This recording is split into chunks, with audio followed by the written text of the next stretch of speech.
الحمدللہ رب العالمین والصلاة والسلام على سید المرسلین اما بعد فاعوذ باللہ من الشیطان الرجیم بسم اللہ الرحمن الرحیم الصلاة والسلام علیک یا رسول اللہ وعلى آلک واصحابک یا حبیب اللہ الصلاة والسلام علیک یا نبی اللہ وعلى آلک واصحابک یا نور اللہ.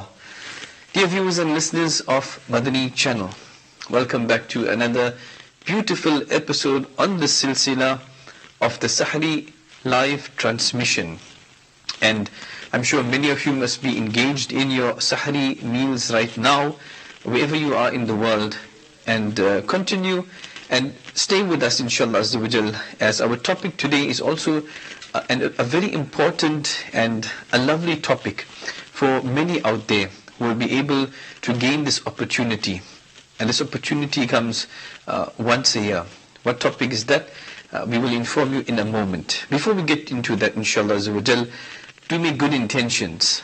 As the founder of Dawud Islami, Shaykh al-Tariqat, Amir Ahl Sunnat, Hazrat Allama Maulana Abu Bilal, Muhammad Ilyas al-Qadri, Tam Barakatuhum al-Aliyah, emphasizes and motivates us towards making good intentions. Because for each sincere good intention that you make, you get rewards from Allah Azza wa Jal. So the more good intentions, the more rewards are possible from the blessed court of Allah Azza wa Jal. As the beautiful hadith has mentioned, Niyatul mu'mini khayrun min amalihi. The intention of a believer is better than his action. So don't delay. Make as many good intentions today. In fact, right now, make the good intentions that I'm listening to the silsila for the pleasure of Allah Azza wa Jal, for the pleasure of the beloved Rasul sallallahu alaihi wasallam.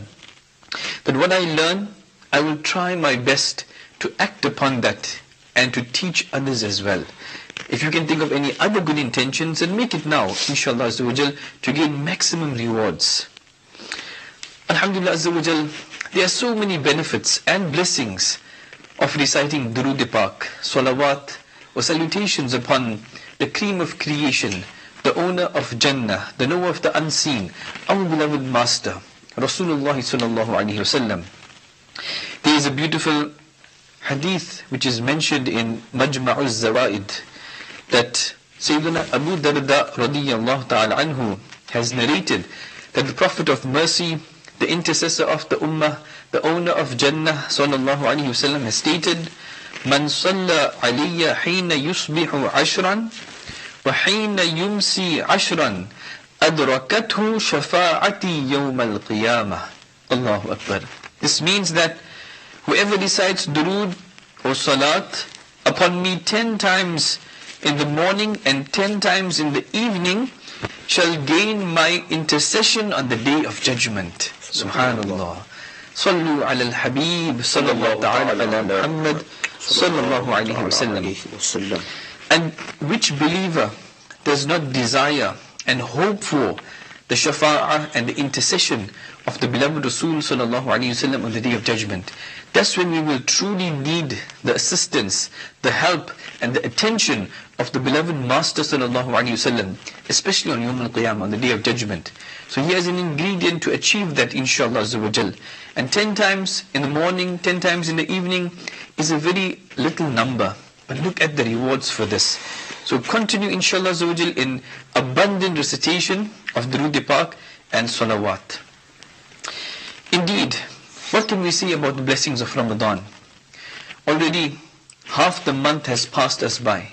We are in the second Ashura, the second 10 days, and this is the 10 days of maghfirah, of forgiveness. And every moment, in fact, of Ramadan, every moment is full of blessings. Whether the person, a fasting person, is sleeping, he still gets reward, subhanallah, just by sleeping in the state of fasting, especially in the blessed month of Ramadan. And one of the most important things of this blessed month is Laylatul Qadr. We know Laylatul Qadr is better than 1,000 months. Allahu Akbar. And in order to find this night, the beloved Rasul sallallahu ta'ala alaihi wa alihi wasallam, he had performed i'tikaf. And today's topic is regarding the blessings of i'tikaf. And sometimes Nabi sallallahu alaihi wasallam would even do i'tikaf for the entire month of Ramadan and would not miss especially the last 10 days. Why? In search of Laylatul Qadr. Once Nabi sallallahu alayhi wasallam could not perform i'tikaf in Ramadan for some reason, so he did so in the last 10 days of Shawwal. Once Nabi sallallahu alayhi wasallam did not do i'tikaf because of traveling, of being a musafir, so Nabi sallallahu alayhi wasallam did it for 20 days in the following Ramadan. Subhanallah. Now i'tikaf, what is i'tikaf? Do you know i'tikaf is actually an ancient ibadah, an ancient worship. And the earlier ummahs before ours, before the ummah of Nabi sallallahu alayhi wasallam, they would also perform i'tikaf. Subhanallah. It is mentioned in Surah Baqarah, verse 125. Bismillahir Rahmanir Rahim. وعهدنا إلى إبراهيم وإسماعيل أن طهرا بيتي للطائفين والعاكفين والركع السجود. Translation from Kanzul Iman. And we enjoined strictly upon Ibrahim and Ismail alayhim as-salam to purify well my house for those who go around it, and those who stay therein for i'tikaf, and those who bow down for ruku' and prostrate. Subhanallah. Therefore, dear viewers and listeners of Madani channel, Allah Azza wa Jal Himself has commanded that the Holy Kaaba be purified, and also for those believers to sit in i'tikaf, to seclude oneself. Now regarding the benefits of even one day's i'tikaf, so much of blessings in there. Huzur, please highlight us, just to sit for one day i'tikaf, what are the benefits and blessings for that fortunate person? Alhamdulillah Rabbil Alameen. There is a great reward for the one who does i'tikaf. Even for a single day with sincerity, in any other month besides Ramadan. Allah. If you're looking aside from Ramadan and Mubarak, i'tikaf on its own is a great ibadat. Absolutely. It's a great way of worshipping Allah subhanahu wa ta'ala and pleasing Allah subhanahu wa ta'ala. So therefore, persuading us to do i'tikaf, the Prophet of mankind, the peace of our hearts and mind, the most generous and kind sallallahu ta'ala alayhi wasallam has said, whoever does i'tikaf for the pleasure of Allah Azza wa Jal for one day, subhanallah, Allah Azza wa Jal shall place 3 trenches between him and the hellfire. Allah Akbar. 3 for one day. trenches, this is for one day. Subhanallah. Imagine those people who sit for i'tikaf for the entire month of Ramadan and Mubarak. And this is the reward aside from Ramadan and Mubarak. Subhanallah. So imagine the thawab is doubled in the month of Ramadan. To make the dhikr and askar of Allah subhanahu wa ta'ala, to say subhanallah once in Ramadan is better than saying it 1,000 times aside from Ramadan, out of Ramadan. Zikr, namaz, roza, the thawab of fasting as well. So therefore, our beloved Nabi sallallahu alaihi wasallam had said, the one who stays for i'tikaf even for a single day, Allah subhanahu wa ta'ala places 3 trenches between him and the hellfire. And then he further on says that the distance between the distance of this trench is like the east and the west. Subhanallah, subhanallah. So therefore it is wider than even the distance between the east and the west. Subhanallah. Ad-Durul Mansur hadith, this is. So therefore there is lots of benefits for sitting for i'tikaf. For example, our beloved Nabi, the mother of the believers, Hazrat Sayyidatuna Aisha Siddiqa radiyallahu ta'ala anha, has narrated the following fragrant saying of the beloved and blessed Prophet sallallahu ta'ala alayhi wasallam regarding i'tikaf. She says that Nabi Pak sallallahu ta'ala alayhi wasallam had said, Man i'takafa imanan wa ihtisaban ghufira lahu ma taqaddama min dhanbi. Subhanallah. She says, whoever did i'tikaf with faith in order to earn a reward, all his previous sins will be forgiven. Subhanallah. Look at this. Allah. Meaning sitting for i'tikaf with this intention, with this niyat, that I want to please my Rabb. I want to please my Rabb. For his riba, I am sitting for i'tikaf with this intention. Because of his niyat and because of his amal, his action, Allah subhanahu wa ta'ala may forgive all his previous sins. Subhanallah, subhanallah. So the reward of sitting for i'tikaf, subhanallah, is also beyond imagination. We should try and do this at least once in a lifetime. This is a great sunnah of our beloved Nabi sallallahu ta'ala alayhi wasallam. I'm sure many Islamic brothers out there will be preparing, in fact, yes, to sit for i'tikaf. Many are sitting out there for the entire month, and many are, mashallah, geared for the last 10 days of Ramadan al-Mubarak. May Allah subhanahu wa ta'ala accept their ibadat. Ameen. And this is a great virtue indeed. Alhamdulillah. I mean, look, this is all the reward and thawab of sitting for i'tikaf. Now imagine Hazrat Sayyidina Ali karramallahu ta'ala wajhahul kareem has narrated the following fragrant saying of our beloved Nabi sallallahu ta'ala alayhi wasallam. He says, من اعتكف في رمضان كان حجتين وعمرتين. Subhanallah, subhanallah. He says the one doing i'tikaf, even if it's for the last 10 days of Ramadan Mubarak, he is like the one who has performed Hajj and Umrah twice. Subhanallah, subhanallah. So those people who don't have the means to go for Umrah and for Hajj, Allahu Akbar. This is a good news. This is a good news for them, subhanallah, that whilst we sit in i'tikaf in your own town, in your own city, Allahu Akbar, you will still be given the reward of performing Hajj and Umrah twice. Subhanallah, subhanallah. So therefore, the benefits of i'tikaf is a lot, subhanallah, as we just mentioned now about gaining reward as far as Hajj and Umrah is concerned, about the previous sins also being forgiven. And regarding the sins, it is also mentioned that Sayyidina Abdullah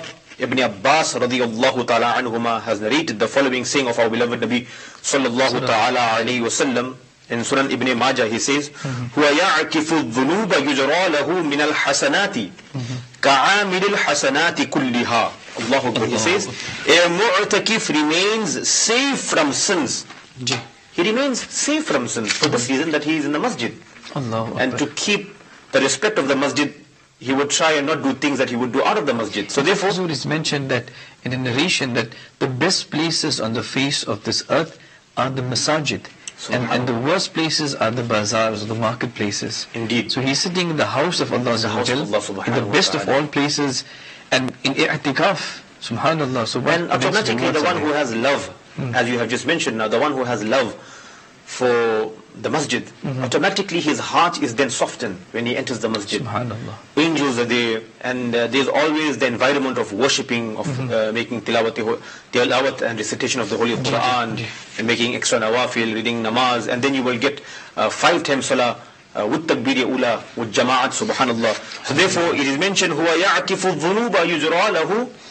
A mu'takif remains safe from sins, and the reward of righteous deeds is given to him as given to their doers. Allah. So the one who does righteous deeds, the reward of that is given to him, subhanallah. So the reward of sitting for i'tikaf and his sins being forgiven is definitely given to him, subhanallah. Where his sins are also forgiven, and whatever good deed he does in the masjid, subhanallah, indeed he is given the reward for it, subhanallah, subhanallah. So therefore, this is the barakah and the blessings for sitting for i'tikaf, subhanallah. May Allah Azza wa Jal grant us the ability and tawfiq to detach ourselves from the worldly affairs.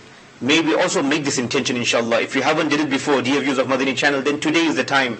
We don't know that whether next year we would be able to see Ramadan al-Mubarak. We don't know. Perhaps this could be our last Ramadan. This could be the last time that you have gained this month. And we don't know whether next year we will be given this opportunity to worship Allah subhanahu wa ta'ala in the month of Ramadan. So we need to take maximum benefit from this auspicious month of Ramadan al-Mubarak, subhanallah. Another huge benefit of i'tikaf is protection from sins, subhanallah. As long as a Muslim is in a masjid, he abstains from sins, including the ones that he commits outside the masjid, subhanallah. So if he had bad habits, as you just mentioned about the marketplace and his habit of roaming around the marketplace, just for the sake of fun, it's a hobby for people just to go, there's nothing to do. But when you go there, exactly, sometimes there's nothing for a person to do, but as you just said now, it's amusement, entertainment, and then there are certain gunas that this could get committed by the eyes, by the mind, by the ears, by the tongue.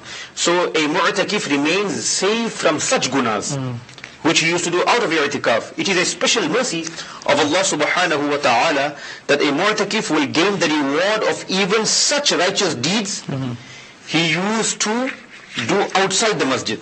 Allahu Akbar. But can no longer perform them due to i'tikaf. For example, if a person, mashallah, it was his habit to go and make iyada he used to go and visit the sick people. But now due to i'tikaf, due to sitting in the masjid with this intention that he's trying to please Allah subhanahu wa ta'ala, he can no longer go and visit the sick person. It is so natural. But because he used to do it previously, and even though he's sitting in the masjid, Allah Azza wa Jal will still grant him the reward of going and visiting the sick people. Subhanallah. And any other deed, I just give an example, subhanallah. So this is what the scholars have mentioned, subhanallah, that those deeds that a person used to do out of i'tikaf, Allah subhanahu wa ta'ala will bless him. This is the mercy of Allah subhanahu wa ta'ala. It is the karam.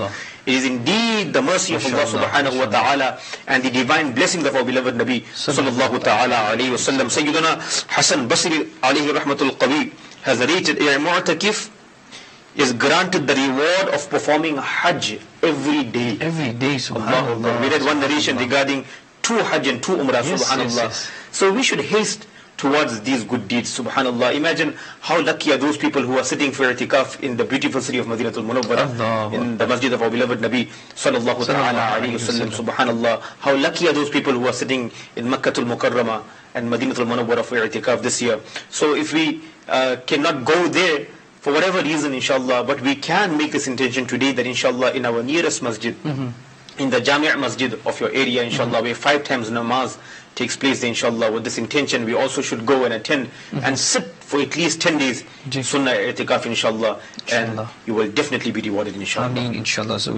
And this is the power of intentions. Our beautiful deen actually teaches us this. Say for example, if you make a sincere, a firm intention right now, in fact, that I also want those rewards. If there is some security problem at a place, you want to be far away from that. And which believer, which Muslim does not want to be far away from Jahannam, from the hellfire? And here the person who sits for i'tikaf just one day is away from the fire of hell, 3 trenches away, and the distance of that is the distance between the east and the west.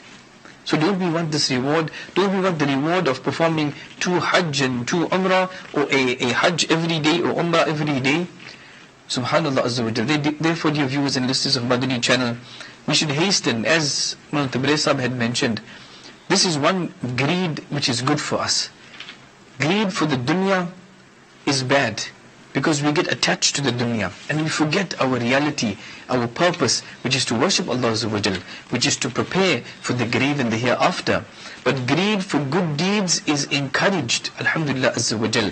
And make those good intentions now that inshallah Azza wa Jal, I want to sit for i'tikaf this year. Because as mentioned earlier, we don't know if we will get another opportunity. Make those good intentions. If something happens and we cannot, and we made a firm and sincere good intention to sit for i'tikaf, and we cannot, we still get the reward for that, inshallah Azza wa Jal. صلوا على الحبيب صلى الله تعالى على محمد صلى الله عليه وسلم. Now i'tikaf itself, we mentioned earlier the mu'takif. Mu'takif is the one who sits for i'tikaf. I'tikaf means to isolate yourself and seclude yourself, to stay in a masjid with the intention of i'tikaf. This is necessary. That niyyah, when you enter the masjid, the intention of sitting there for i'tikaf is necessary for the pleasure of Allah Azza wa Jal. The person must be sane, must be pure, and bulughat or puberty is not a condition. So if a sane child, a child who is understanding, if this child remains in the masjid with the intention of i'tikaf, then his i'tikaf is also valid. Subhanallah. Remember something, this is what i'tikaf is, to seclude yourself in the masjid. And as mentioned earlier, if you are in the masjid, and since you are there, you are bound now, you cannot leave the masjid for no valid reason, no valid shari'i reason. Now whatever good you used to do outside the masjid, you used to help people, you used to serve people, you used to assist people, charity, whatever it is, you still get the reward, because this is the mercy of Allah Azza wa Jal. And Allah Azza wa Jal is more merciful than a mother is to her newborn child. Subhanallah. Let us, especially in this blessed month of Ramadan, let us gather, and whatever goodness we can get, the blessings of Ramadan, let us get it now. We don't know if you will get another. How many people do you know of that the last Ramadan they were here, and this Ramadan they are not here? They are marhum or marhuma so and so. But we are still here, and tomorrow people will call us marhum so and so. Let us act now, inshaAllah. Now, that's i'tikaf, to isolate yourself in the masjid. It has many rules as well. I will advise our dear viewers and listeners of Madani channel, please try to obtain the book Blessings of Ramadan, written by Shaykh al-Tariqat, Amir Ahl-Sunnat, the founder of Dawat Islami. A very concise and beautiful and informative book as well. You may obtain it from Maktabatul Madina, the publications department of Dawat Islami, or download for free from dawatislami.net. There is a chapter therein called Blessings of i'tikaf. Many important rulings of i'tikaf are mentioned therein. Now, the literal meaning of i'tikaf is to continue to stay at a place. In other words, a mu'takif, the one who sits for the i'tikaf, constantly remains in the court of Allah Azza wa Jal to worship Him sincerely. And his sole aim is to please Allah Azza wa Jal. This must be our aim. That I want to make my Allah Azza wa Jal happy. I want to make my beloved Rasul sallallahu alayhi wasallam happy. If they are pleased with us, then we are truly successful in this world, the grave, and the hereafter. If not, then we are amongst those who are losers. May Allah Azza wa Jal include us amongst the pious, include us amongst those who are successful, inshallah Azza wa Jal. I'tikaf itself is of three different types. And one is a wajib i'tikaf, sunnah i'tikaf, and nafil i'tikaf. Say if a person took a vow, a mannat, that I am going to perform i'tikaf on such and such day, for so many days, for Allah Azza wa Jal, now it becomes compulsory. If the person mentioned it verbally, that he took this vow, for whatever reason, that, Ya Allah Azza wa Jal, please grant me this, and if you do, then I will keep this i'tikaf. This is a vow that you are making. Now it's compulsory to keep that i'tikaf. Furthermore, the sunnah i'tikaf, as we know it, is regarding the last 10 days of Ramadan. And this is sunnatul mu'akkada, which means an emphasized sunnah, those last 10 days. Whatever is not a wajib i'tikaf or sunnah i'tikaf is regarded as a nafil i'tikaf. I mentioned earlier that Islamic brothers are preparing to sit for i'tikaf around the world. But also Islamic sisters are able to sit for i'tikaf. Can you shed some light on that perhaps regarding Islamic sisters? Okay, very briefly. It's mentioned that Islamic sisters must actually designate and appoint a particular space in their house, in their home, perhaps in their room, a corner of the room that must be designated with the intention of performing salah, and that's where they can do the i'tikaf. Subhanallah. There are other rulings as well. For this, I will encourage our Islamic sisters in particular, please do read over Blessings of i'tikaf, the chapter of Blessings of Ramadan, written by Shaykh al-Tariqat, Amir Ahl-Sunnat, the founder of Dawat Islami. A lot of sensitive issues are contained therein, a lot of rulings as well, that once you are in that area, then you cannot leave. If there is other people around, then you may request them to do the household chores, etc. So Islamic sisters can also benefit from sitting in Masjid al-Bayt, which is a designated area in their room, in their house, for performing i'tikaf. Also, dear viewers and listeners of Madani channel, as we mentioned, intentions are very important. Whatever good we are doing, before we do the good, it must be backed up with a good intention, or many good intentions. The more good intentions, the more reward can we gain from Allah Azza wa Jal. When we are sitting for i'tikaf, we must make the intention. We don't have to say it, but the good intentions is in our heart, in our minds. It's better to say, because it aids in concentration, that we are doing this, that I'm sitting for sunnah i'tikaf for the last 10 days of Ramadan. Or for some people, they sit for the entire month of Ramadan. In fact, in the Madani environment of Dawat Islami, this is encouraged. If you go to many Madani Marakis and Islamic centers of Dawat Islami, especially Alami Madani Markaz, the headquarters of Dawat Islami in Babul Madina, Karachi, Pakistan, you will see literally thousands of people who are sitting there for i'tikaf, 30 days i'tikaf for the whole month of Ramadan.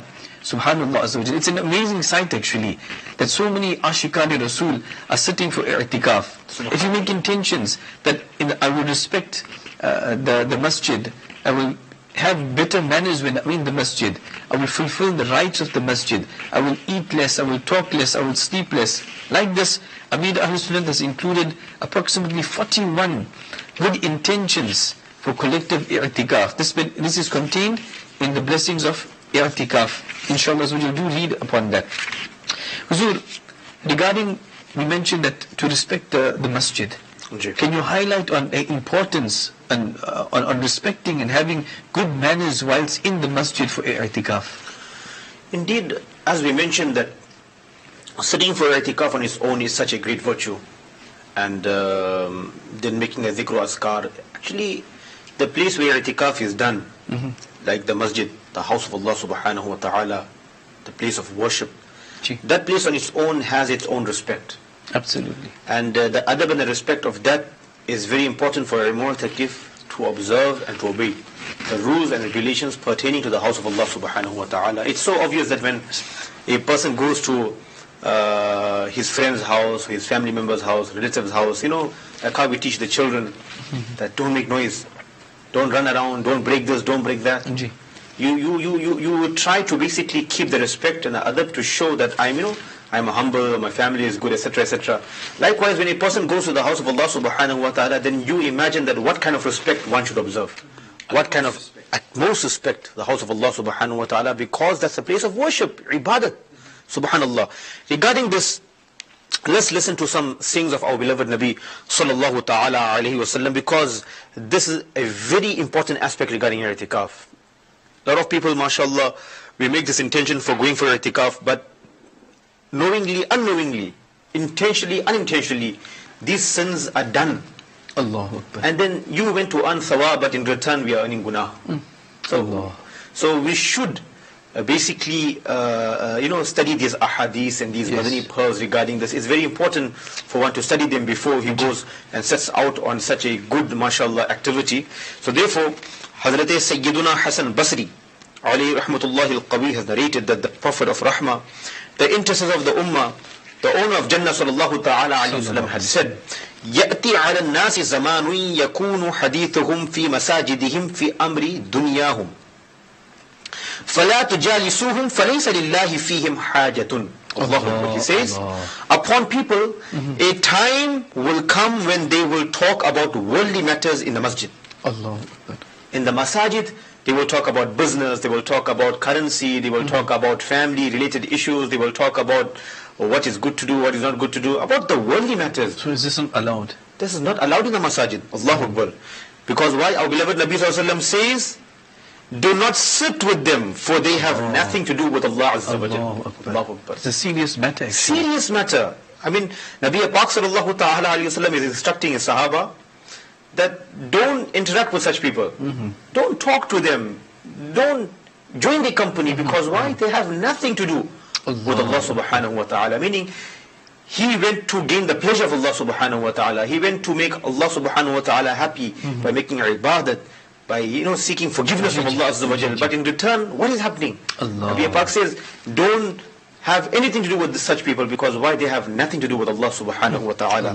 So it is a serious matter, and that zamana has come, that time has come, because Nabi Pak said to his Sahaba, a time will come, meaning in the time of the Holy Rasul sallallahu, these things were observed.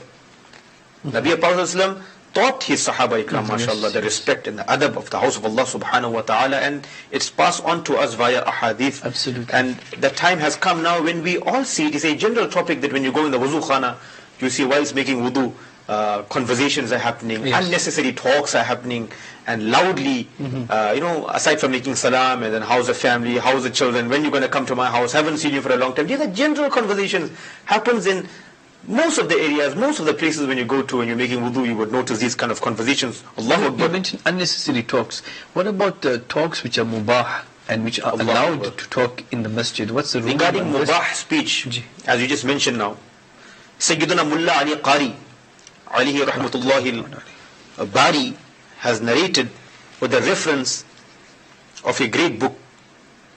Subhanallah, he says, Al-Kalamul Mubahu fil Masjidi Makruhun Ya'kulul Hasanat. Allah Akbar. He says that mubah, permissible speech that one can make, he can have in the masjid, is also makruh.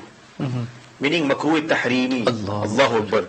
And ruins virtues, it ruins your good deeds. Allahu Akbar. So speech or conversations which are allowed in the masjid, this itself is actually not allowed. Which is good speech, but it actually eats up good deeds. So imagine those speeches which one should not have in a masjid. If this is the sin for the speeches that is mubah, that could be permissible in the masjid, yes, then what about those speeches which are impermissible in the masjid, Allah, which one shouldn't even speak about worldly matters, about things that you only do in your home or do in the business place. So basically the nasiha and the advice is this, that when you go to the house of Allah subhanahu wa ta'ala, you should detach yourself, extract yourself, take yourself out of the world. Leave everything behind, the worldly matters, the business, the shop, the accounts. What about the mobile phones? The mobile phones, they have so many things to keep you in the dunya today, that you go even to the masajid place, the worshipping areas where you're not supposed to be in touch with the dunya. There should be no ta'alluq. The ta'alluq of the world, even though one makes intention, but when he goes there with his mobile, he's still taking the dunya instead of game. Because why? People can still contact you via the phone, via SMS, via games, via social media.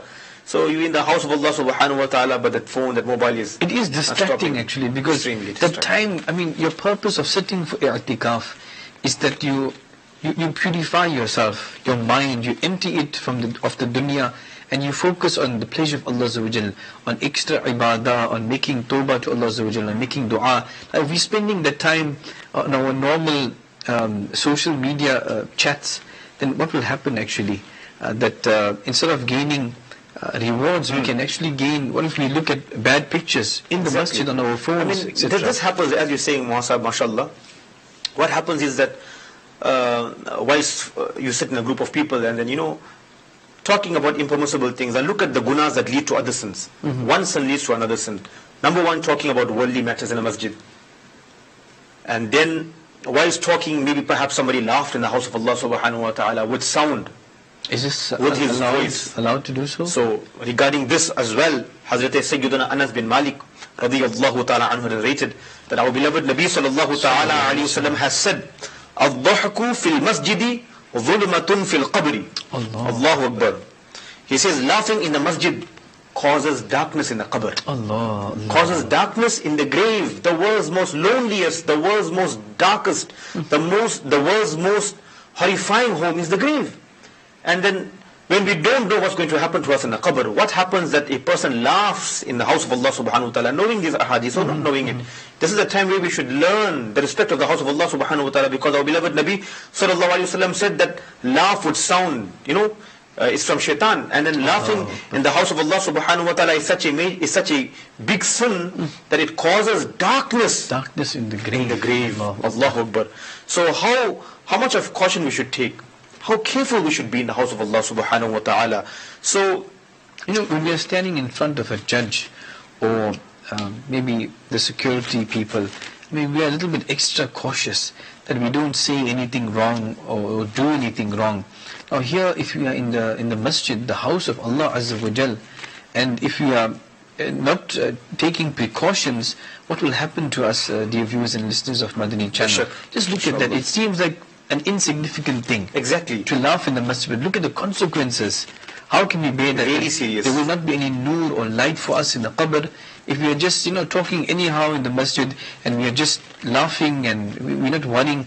Because look, tabassum, to smile, this is a sunnah of Nabi sallallahu alaihi wasallam, depending on the occasion. Inshallah, at this juncture, I think, because we are in the month of Ramadan al-Mubarak, and it is the middle 10 days of forgiveness, inshallah. Maybe let's get together and recite this couplet in the bargah of our beloved Nabi sallallahu ta'ala alayhi wasallam, asking Allah subhanahu wa ta'ala, inshallah. And maybe the viewers of Madani channel can also get together and recite this, inshallah. I say dua at the time of Sahri, mashallah. Many people are still having Sahri and time is almost over, I believe. So inshallah, let's get together and make this dua. Marhaba. Main qabr andheri mein ghabraunga jab tanha,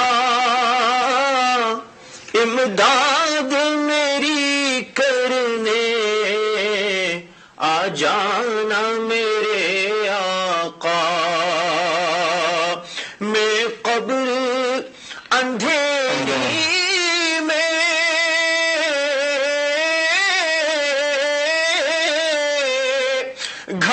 घबराऊंगा जब तन्हा,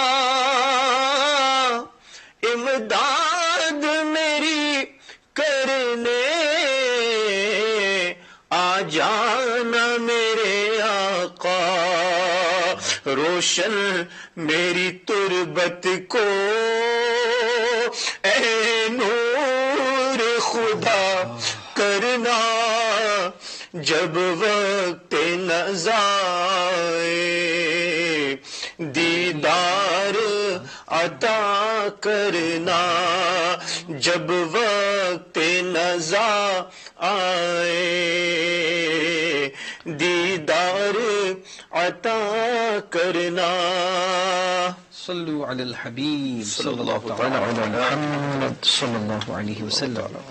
It is mentioned that Sayyidina Sa'ib bin Yazid radiyallahu ta'ala anhu, he mentions that I was standing in the masjid when somebody threw a tiny piece of stone at me to draw my attention. And as I turned around, I saw that it was Amir al-Mu'mineen, Sayyidina Umar radiyallahu ta'ala anhu. He asked with gestures, with sign language, that bring those two people, those two men to me. I did as he commanded. Sayyidina Umar radiyallahu ta'ala anhu asked them, where are you two from? And they replied, we are from Ta'if. He radiyallahu ta'ala anhu said, if you were the residents of Madinatul Munawwarah, because the residents of Madinatul Munawwarah, they were well aware and informed of the honor of the masjid, to respect the masjid. And he said, if you were from the residents of Madinatul Munawwarah, I would definitely have punished you, because you raised your voices in the masjid of Allah Azza wa Jal's beloved Rasul sallallahu alayhi wa sallam.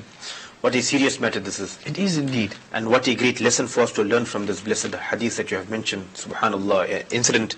But regarding, on the same mashallah aspect as you have mentioned now, about the worldly affairs and the worldly matters, what happens is that we also see that in most of the masajid when we go, we take our car keys, we have our glasses kept somewhere, we lose our shoes, we lose our mobile phones. And regarding losing something in the house of Allah subhanahu wa ta'ala, which we feel it's a simple thing. There's nothing big about it. I lost my keys, they may look for it. And then when we look for our car keys, our vehicle keys, or maybe your wallet, maybe the glasses, maybe the hand watch, maybe the mobile phone. And then we have often seen that we start making noise about it. And then we start making, the Imam Sahib make announcement. Please make an announcement, I have lost my watch. Please make an announcement, I have lost my car keys. Regarding this, Hazrat Sayyidina Abu Hurairah radiyallahu ta'ala anhu has narrated that the Prophet of mankind, the peace of our hearts and mind, the most generous and kind sallallahu ta'ala alayhi wa sallam has said, من سمع رجلا ينشد ضالة في المسجد فقولوا لا ردها الله عليك فإن المساجد لم تبنى لهذا. Allahu Akbar. He says, whoever finds someone searching loudly for his lost thing in the masjid should say, if you find somebody looking for his lost thing in the house of Allah subhanahu wa ta'ala, you should say, may Allah Azza wa Jal not let you find what you have lost. Allahu Akbar. Nabi Prophet says, you must tell that person, may Allah subhanahu wa ta'ala not let you find what you have lost, because masajid have not been made for this purpose. Allah that you are looking for your lost. Because why?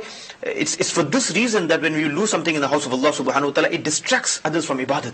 There was somebody making dua at that time, and then he heard the noise going around that somebody's car keys is lost. Somebody's mobile phone was charging, and then it's misplaced now, it's not there anymore. And then there's harkat in the house of Allah subhanahu wa ta'ala in this regard, that you are pacing from one corner to the other corner. Somebody is making dua, he was crying with sincerity in the barakah of Allah, you distracted him. There was somebody who was trying to have khushu and khudu in salah, and then the sound and this movement in the house of Allah subhanahu wa ta'ala, pacing, announcement, making noise, distracted him from the ibadat of Allah Azza wa Jal. So therefore, we should also take caution in this as well, which is very, very important. Absolutely. Dear viewers and listeners of Madani channel, this is a serious matter. Yes, we have mentioned many ahadith and aqwal and sayings of Buzurgan Deen and the Salihin, the pious people, regarding the benefits, the abundant blessings of sitting for i'tikaf, for Islamic brothers in the masjid, for Islamic sisters in Masjid al-Bayt, which is a designated area in their homes. But for those who are in the masjid itself, remember, keep this in mind, that this is the house of Allah Azza wa Jal. When we are entering that masjid, we are leaving the dunya behind, especially when we are sitting for i'tikaf. isolate yourself, remove all those worldly thoughts. It will help you to concentrate better in fulfilling the rights of the masjid and to do abundant ibadat. Because Ramadan, it comes once a year. We don't know the next Ramadan we will be here or not. If we cannot sit for the whole 30 days of Ramadan, then make the intention to sit for the last 10 days, the Sunnatul Muakkada i'tikaf. Still, if you cannot do this, we should try to do it at least once in our lifetime. If you cannot do this even, then sit for nafil i'tikaf. Even if it's for a day or the weekend, sit in the masjid. Join the other mu'atakifin, those who are sitting for i'tikaf. And this will help us, inshallah, to increase our spirituality. And it's mentioned that the best masjid to sit for i'tikaf is Masjid al-Haram. Subhanallah. And then Masjid Nabawi, the masjid of the beloved Rasul sallallahu alayhi wasallam in Medina Sharif. Then Masjid al-Aqsa, which is Baytul Maqdis. And then any Jami' masjid where the 5 daily salahs are performed. But i'tikaf has many rulings as well. There is a very beautiful booklet written by Amir Ahl Sunnat, the founder of Dawat Islami, regarding manners of the masjid. This as well, obtain it from the publications department of Dawat Islami, Maktabatul Madina, or download it for free from dawatislami.net. Maybe inshallah, for the benefit of the viewers of Madani channel, inshallah, maybe Muasab can perhaps enlighten us about the 19 Madani pearls regarding the masjid, inshallah. There are some important and some beautiful, wonderful Madani pearls, inshallah, regarding the masjid, inshallah. So this will basically prepare those who are going for i'tikaf, inshallah, in this year. And may Allah subhanahu wa ta'ala make us make a amal and practice upon what we are listening and hearing today, inshallah. See, dear viewers and listeners of Madani channel, our intention also is to gain maximum rewards. Not to sit for i'tikaf, do all the wrong things, violate the rights of the masjid or the respect of the masjid, and leave there with guna and sins. We don't want to do this, but we have to know what are the do's and the don'ts in the masjid. You know, it is mentioned that once, in fact, in Fatawa Razviya, the narration is there that once a masjid headed towards the court of Almighty Allah Azza wa Jal to complain about the people that were engaging in worldly conversations inside it. And some angels met this masjid on the way and said, "We have been sent to ruin those people who engage in worldly conversations in the masjid." Look at that, my dear viewers and listeners of Madani channel. It is a serious affair. Let us not take this lightly. Let us know what are the do's, what are the don'ts of behaving in the masjid. So the angels mentioned that they were sent to ruin those people. To ruin them.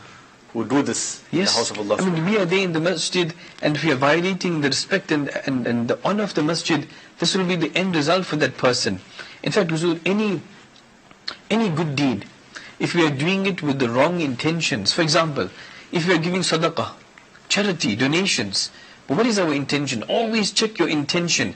If that intention is bad, for example, I'm giving this charity so people can call me generous, or I'm fasting and I want people to become aware that I am pious, or I'm performing salah or reading tilawah of the Quran so people can praise my beautiful recitation.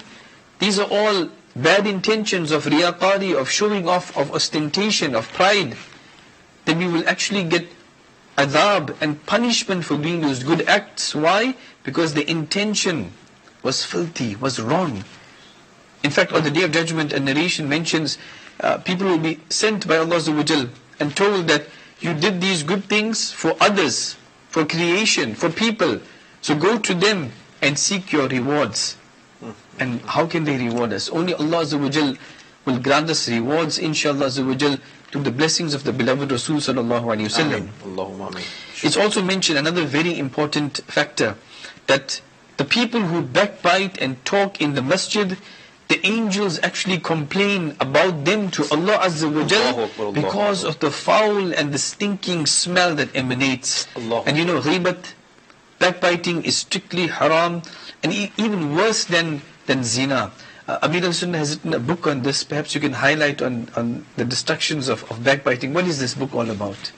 Allahu Akbar. Backbiting is a beautiful publication of Dawat Islami, which alerts a Muslim from abstaining from backbiting, as it's a major sin, it's a big sin. And basically backbiting ruins your good deeds like fire would eat the wood. Allah. And it is like eating your dead brother's carcass. Allah. So, on one hand we are reading tasbih, making wazifa, reading wazaif, reciting the Holy Quran, engaged in ibadat. And not only the house of Allah subhanahu wa ta'ala, this practice, if you want to basically abstain from backbiting, a person wants to rectify himself, he wants to reform himself. He does not want this virus to enter his body. Backbiting is a virus. Yes. And precaution should be made from beforehand. Like in the mahol, in the environment of Dawat Islami, subhanallah, we have one slogan, one nara, we say, Ghibat ke khilaf jang jari rahegi. So, in other words, what does this mean? It means basically that the fight against backbiting will continue, inshallah. So the fight is not with your neighbors, the fight is not with the people who are jealous with you, the fight is not with the people who don't want you to prosper. Actually, the fight is with shaitan. The fight is with those, with shaitan who doesn't want you to prosper in life. And with our nafs as well. Our desires, our nafs, our carnal desires from the inside, Absolutely. Just to satisfy our nafs, our desires, we backbite, we talk ill about people, we tale-telling, ghibat, tohmat, accusing people, assumptions. All these are such viruses that eat our good deeds like fire would eat the wood. Allahu Akbar. Like how fire consumes the wood within seconds, within minutes, that why such a huge log, such a huge wood is finished. It's all into ashes.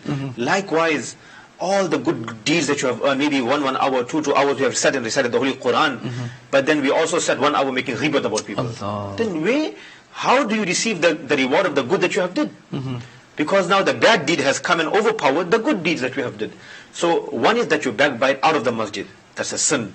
And then doing the same thing in the house of Allah subhanahu wa ta'ala. Now there is double sin, because one is the house of Allah, the respect of the house of Allah azza wa jal, as well as the guna that you have committed in such a place. So therefore backbiting is a big sin, and we should, as Muslims, inshallah, make tawbah, sincere tawbah, and make a firm intention today, inshallah, whilst you are fasting, that inshallah azza wa jal, I will try and stop backbiting. I make this firm intention in my heart, Ya Rabb, Ameen. Ya Kareem, Ya Allah, I want to stop backbiting.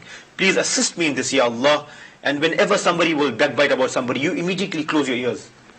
Put a deaf ear towards this. I don't want to hear about anybody, nor would I speak ill about anybody. Subhanallah. So regarding the respect, coming back to the respect of the house of Allah subhanahu wa ta'ala, there's one thing that also attracted my eyes when we were going through these Madani pearls, mashallah. This beautiful and wonderful book known as the Blessings of Ramadan is definitely the zenith and the decoration of every library in the house, mashallah. Not only as a form of decoration, but rather every brother, every sister, mashallah, Islamic brother and Islamic sister should read this book, Blessings of Ramadan, written by Shaykh Tariqat, Amir Ahl Sunnat, Hazrat Abu Bilal Muhammad Ilyas Qadri At-Taradawi, Damat Barakatuhum Al-Aliyah, mashallah. And I would like to show the front cover of this book, mashallah, Blessings of Ramadan. It's a must for every home, mashallah. If we purchase this book and go through the Madani pearls in this book, inshallah, there is immense reward and blessings, because mashallah, there are things that we may not know regarding fasting, regarding the house of Allah subhanahu wa ta'ala, regarding children, regarding i'tikaf for Islamic sisters as well. So therefore, also one habit we have that we look for something in our pocket, for example, and so you were looking for something and something else came out instead. Maybe a small particle, or some dirt from our pocket, because we always take out our hanky, taking out our mobile. With that, other unnecessary things also do come out, and it messes the house of Allah subhanahu wa ta'ala. You litter around the house of Allah azza wa jal, then what happens is, it is mentioned that Sayyidina Shaykh Abdul Haq Muhaddis Dahlevi rahmatullahi ta'ala has reported that even a small particle, splinter, small particle laying in the masjid causes pain to the house of Allah subhanahu wa ta'ala. He gives an example, he says, just like how a small splinter, a particle goes into the eye of a person, and the amount of pain that is caused to the eye, that he starts to rub it, and then he asks somebody to blow into it, he puts water because it irritates him. Likewise in the house of Allah subhanahu wa ta'ala, even a small piece of dirt, small splinter is kept somewhere, it causes pain and taklif to the house of Allah azza wa jal. Like something which is in the eye and causes pain to the eye as well. So keeping this in mind, we wouldn't like our own homes to be dirty, whether it's a little dirt or a lot. This is obviously the house of Allah azza wa jal. If we see some dirt or a piece of paper or whatever it is lying around, we should pick it up and put it in the bin. This is the right thing to do, and with good intentions, we can actually get rewards for this, inshallah azza wa jal. I mentioned the destructions of backbiting. This is also available from Maktabatul Madina, or can be downloaded for free from dawoodislami.net. Regarding the respect and honor of the masjid, also when a person is walking in the masjid, some people, when the Jamaat is on and they are late, we see them running and stamping their feet. Is this allowed to join the Jamaat, just to stamp their feet and make noise? In fact, our scholars have mentioned that this is not allowed. We should refrain from this, and this is part of respecting the honor of the masjid, that we don't stamp our feet, we don't run in the masjid. Keep these rules in mind, that even mubah speech is not allowed in the masjid. Laughter is not allowed. I mentioned earlier tabassum. Tabassum means to smile, and smiling according to the occasion, this is sunnah. And if we have the intention of sunnah, then we get reward for smiling as well. Qahqaha, which is laughing uncontrollably with the sound, this is what is not encouraged in Islam. It darkens the heart, it hardens the heart as well. In fact, once in the summary of narration, Nabi sallallahu alayhi wasallam had passed by a group of people who were engaged in qahqaha, which is laughing uncontrollably, and he sallallahu alayhi wasallam had mentioned to them in the summary of narration, if you knew what I knew, then you would laugh less and cry more. And they said, Ya Rasulullah sallallahu alayhi wasallam, how can we compensate for this, what we have done? And he sallallahu alayhi wasallam said, how much you have laughed, that's how much you must cry. And what Deen teaches us this, that we are so full of sins and gunas and bad habits and shortcomings and faults, but yet we engage ourselves in entertainment and amusements and laughter and comedy and all these things. We don't think that, any moment Malak al-Maut alayhi salam is going to come for us, and then what's going to happen thereafter? Allahu Akbar. Are we making tawbah on a daily basis? Some narrations mention Nabi sallallahu alayhi wa sallam would make tawbah and ask for forgiveness from Allah azza wa jal 70 times a day, some 100 times a day. But we know He's Sayyidul Ma'asumeen. He's the master, the leader of those who are incapable of committing sins. But just to teach you and I the importance, and to emphasize on the importance of making tawbah and asking for forgiveness. We are in the second 10 days of Ramadan, which is the 10 days of maghfirah, of forgiveness, where there's emphasis on making tawbah to Allah Azza wa Jal. So to teach us the importance, Nabi sallallahu alayhi wa sallam had made this tawbah when he didn't need to actually make tawbah. Therefore we must also, and Allah Azza wa Jal loves those who constantly make tawbah, as the beautiful verse of the Quran mentions, Inna Allah yuhibbu at-tawwabina wa yuhibbu al-mutatahhirin. Indeed, Allah Azza wa Jal loves those who constantly repent and those who are constantly purified. صلوا على الحبيب صلى الله تعالى على محمد صلى الله عليه وسلم. So this is part of the respect of the masjid, the honor of the masjid. Please do go over the blessings of i'tikaf, which is a chapter of blessings of Ramadan. Please also obtain the book Manners of the Masjid. This will help you to gain proper insight into the hukuk and the rights that we can fulfill of the masjid, inshallah azza wa jal. As we have been through some Madani pearls regarding the respect, pertaining to the respect and honor of the masjid, mashallah, as we mentioned that we should not stamp our feet and walk, try to not let the droplets from the hand, from the body, after performing wudu, fall or part onto the carpet or onto the masjid floor, as well as laughing, joking, spitting, blowing the nose, cleaning the nose or cleaning the ears, and then staining the walls or the carpets or the floors of the masajid. All these are prohibited, mashallah, and we are learning not to basically throw any dirt or litter in the masjid as well. But if there's any dirt that you see, then you should pick it up and remove it from the place, mashallah. If you don't want to go to the masjid for that time, then you can maybe put it in your pocket, and afterwards you could throw it away. But alhamdulillah, with that we should also learn regarding, for example, as we are learning about the hurmat and the cleanliness of the masjid and the respect of the house of Allah subhanahu wa ta'ala. But what about those people, for example, we entered the masjid and we made all this intention that we are not going to litter, if we see dirt we're going to throw it. MashaAllah, these are good intentions. But at the same time, a person who came in the masjid, his mouth was smelling. Maybe in the month of Ramadan it's noted that when we open our fast, MashaAllah, there are so many bounties of Allah subhanahu wa ta'ala on the dasarkhan, on the table. Allah. And then these, things that you don't know what you want to eat. Samosas and pakoras. Yes, and, okay. Samosas and pakoras and bhajiyas and all of these things here. And even though sometimes you control your desires that I'm not going to eat so much, but the spices are there also, the taste is also tempting. So one eats all of these things here, and then when he goes to rush, basically after opening his fast, now he wants to catch up with Jamaat as well. And then this is also often seen that when he joins the Jamaat and then the burping starts, and it comes right from the bottom because on an empty stomach, he ate basically, and then onions or garlic and all of these things here. Maybe Muasab could perhaps enlighten us about the smelling of the mouth and what happens when this occurs.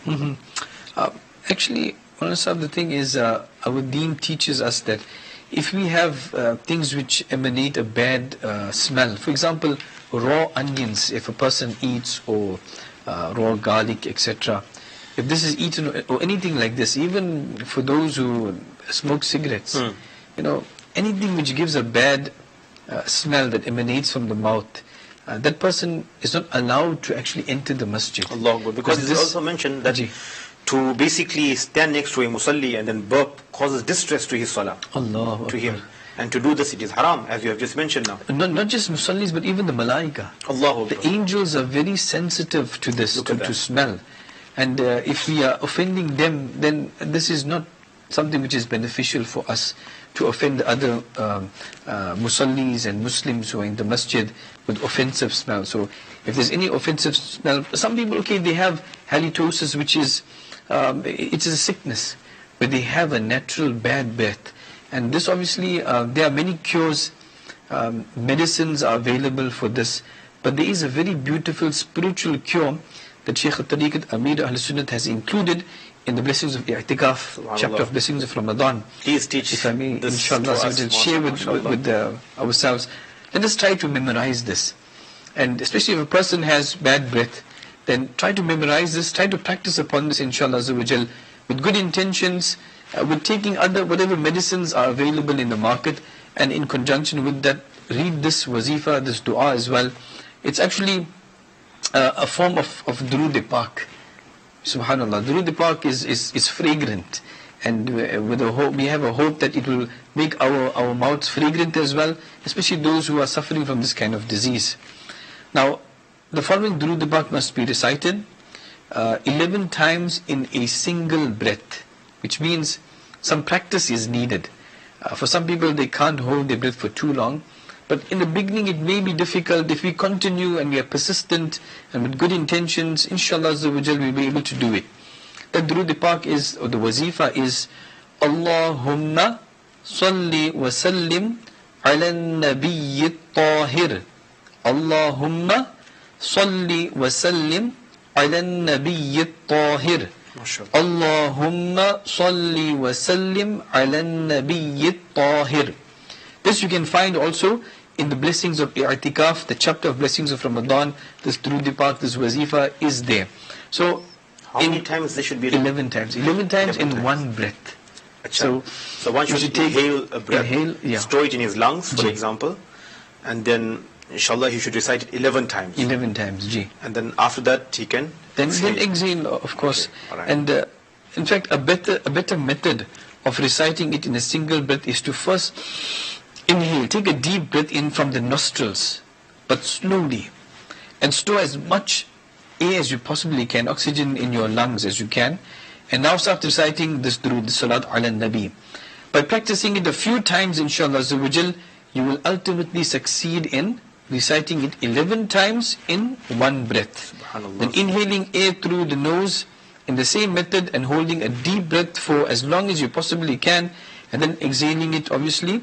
This is very beneficial for us. Amir al-Sunnah in fact has taught us, and this helps in more oxygen diffusing into the blood, because our blood is a transport system of nutrients and oxygen which goes throughout the body to the brain as well. It feeds the cells of the body. So if we do this, especially Fajr time, we perform Fajr Salah, and the air, the environment is a little bit more cleaner at that time. So breathe in a heavy breath or deep breath and keep it for as long as you can in your lungs and then slowly exhale it. This is very beneficial for our health as well. For the benefit of the viewers of Madani channel, mashallah, maybe perhaps they could write it down. Yes. Or note it, inshallah, whilst we are basically, narrating these, mashallah, Madani pearls. And this is the blessings of reciting the root and salawat upon the Subhanallah, absolutely. Sallallahu ta'ala alayhi wa sallam. Look at how great our beloved Nabi sallallahu alayhi wa sallam is, that, mashallah, only just by reciting this, the root upon him, the bad breath is taken away, subhanallah. So, as Muasab had mentioned, that 11 times you recite this by taking a deep breath, mashallah. So in one breath, this has to be recited 11 times. 11 times. Allahumma salli wa sallim ala nabiyyit tahiri. Basically, 11 times, subhanallah, mashallah. May Allah subhanahu wa ta'ala make amal and practice upon this, so that inshallah, we are in the middle 10 days of Ramadan and Mubarak day of views of Madani channel. So if your intention is that inshallah you are going to sit for Sunnah I'tikaf in this month, inshallah you have a few days more. So even if you have a good breath, mashallah, just to practice it. Because why? Our beloved Nabi sallallahu alaihi wasallam has said, anything that causes discomfort to human beings also causes discomfort to the angels. Allah. So bearing this in mind as well, that inshallah, sometimes we don't know that our breath has a stink. We don't know. And because why? We don't check. Nobody is there to rectify us sometimes, people may feel disgraced to tell you, brother, your breath is smelling. But if we can maybe perhaps put our palms, our hands near our mouth and blow onto it and then try to smell and test yourself whether it's smelling or not. So in this way, inshallah, you will be rewarded for basically, taking self-accountability in this regard, that I want to reform myself before I go to the house of Allah subhanahu wa ta'ala, inshallah, so that I may earn extra thawab and reward, inshallah. Alhamdulillah. Another method of purifying the mouth or cleaning the mouth is to act upon the great sunnah of the miswak. Subhanallah. Miswak, subhanallah, even in our environment, Madani environment of Dawud Islami, Amil Sunnat and Muballighin, the preachers of Dawud Islami, Muballighat as well, they emphasize on this.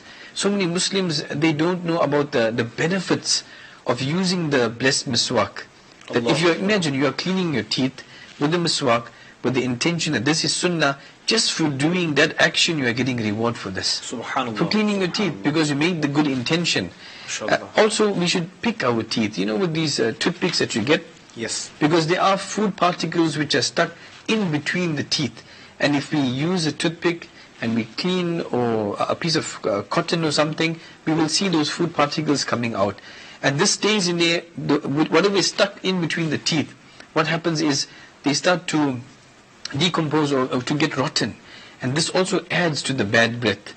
Bacteria in the mouth also adds to bad breath. So make an intention now, in fact, that try to obtain a miswak and use it, inshallah azawajal. This will help us into not just getting physical benefit, but spiritual benefit.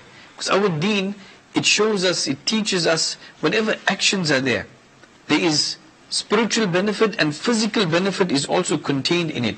Look at the fasting, siyam. Fasting is so beneficial. We mentioned so many factors regarding spiritual benefits, i'tikaf, etc. But the physical benefits are there as well. That your body, you're giving many of the organs a break, and your body is detoxifying of whatever foods, whatever bad things are there, toxins are there. So, but we don't do it for the physical aspect. But this means that one should watch the food he eats, because the sweat that has a bad smell is, or the mouth that has a bad smell, is also caused because of the foods that we eat these days here. Making sure that there's not enough masala. We all want to have foods that taste very good, especially in the month of Ramadan, where you cannot control your desires. Sometimes you want this, you want this, you want that. Everything that's there you want to eat. And at that time, sometimes we say the eyes becomes big and the stomach is small. True. But if we control ourselves, inshallah, whilst eating, then maybe one would be saved from bad smelling sweat as well as mouth, inshallah. Absolutely, because look, our deen teaches us healthy eating habits, and we should try to implement, we should try to practice upon that. Because nowadays we have people who talk about organic food and watching what they consume. We as well as believers, as Muslims, if we only follow the perfect lifestyle, which is the sunnah of Nabi sallallahu alaihi wasallam, we will achieve physical benefit, we will achieve spiritual benefit in this world, in the grave, in the hereafter as well. This is what is in store for the believers. صلوا على الحبيب صلى الله تعالى على محمد صلى الله عليه وسلم. Another aspect for the mu'takif is, we have Aini Masjid. When you are sitting for i'tikaf, the main masjid area. Now, in mu'takif, one who's sitting for i'tikaf is allowed in this area, of course. Yes. But Finai Masjid, this is like the courtyard or whatever is adjacent to the masjid, and this, the masjid authorities, the trustees, they can make you aware of where is the boundaries of Finai Masjid. It is mentioned that if a mu'takif enters Finai Masjid, then his i'tikaf will not become invalid. His i'tikaf will still remain. And so a mu'takif can enter Finai Masjid even unnecessarily. Some people have this concept or this idea that if he leaves the main masjid area into Finai Masjid, then it will affect his i'tikaf, it will break his i'tikaf. This is not the case, my dear viewers and listeners of Madani channel. So it's important that he basically, before saying for i'tikaf, those people who are in charge of the masjid, they should basically notify the mu'takifeen, yes, it should be which is Aini Masjid, which is Finai Masjid, and which is Khariji Masjid. Khariji Masjid, yes. These things are extremely important for them to know, because sometimes, as you just mentioned now, it depends how far the toilet is, depends, you know. Some people feel, no, the car is like right next to the masjid, so I can go all over and again get my stuff from the car, keep my personal things in the vehicle. It's right just one step at the door of the masjid. So keeping things, bearing these things in mind as well, inshallah, the committee who's in charge of this basically should make the mu'takifeen aware of where is the Finai Masjid or where is the Khariji Masjid instead, because as you just mentioned now, that this concept is built amongst the people, that if they feel that if they enter Finai Masjid, the i'tikaf is affected, which is not true. Absolutely. MashaAllah. And for those who are sitting for i'tikaf, if for whatever valid reason the i'tikaf is broken, then remember a qada of this i'tikaf must be made. That is to sit not for 10 days, but for 1 day. The condition is that your intention is there, that you are in the state of fasting. If Ramadan days are still available, then in Ramadan can be done, or after Ramadan. Alhamdulillah, we have touched on so many different aspects of sitting for i'tikaf, for Islamic brothers in the masjid, for Islamic sisters in Masjidul Bayt, that is as a designated area in a portion of their home or their room, and many other rulings are there. Please do obtain the book. It is necessary for us to arm ourselves with authentic knowledge, so we don't do those things which we're not supposed to do. Blessings of Ramadan is available. Please obtain from dawatislami.net. Join this beautiful Madani movement of Dawat Islami. It is in our benefit if we do, and participate in the Madani activities, inshallah azza wa jal. Please do join us next time on this wonderful and amazing silsila. Ameen bijahi Nabil Ameen sallallahu alayhi wasallam. Sallu ala الحبيب صلى الله تعالى على محمد صلى الله صلى الله عليه تعالى وسلم. عليه وسلم.